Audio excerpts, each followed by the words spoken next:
બનાસકાંઠાના દાંતા તાલુકાનું થાણા ગામ, જ્યાં સરકારી પ્રાથમિક શાળામાં ઓરડાની ઘટને લઈને ખુલ્લા શેડ નીચે બેસી બાળકો ભણવા મજબૂર બન્યા.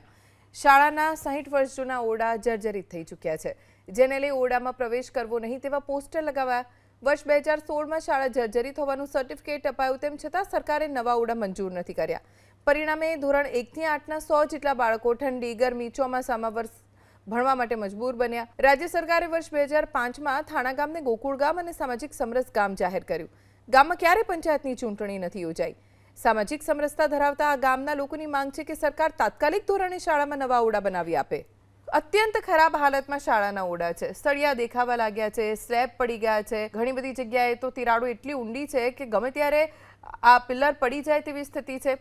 શાળાના ઓરડા જર્જરિત હાલતમાં હોવાના કારણે જે 100 બાળકો છે એમને ઠંડી, ગરમી, ચોમાસું કોઈ પણ ઋતુ કેમ ના હોય બહાર પતરાના શેડની નીચે ભણવું પડે છે.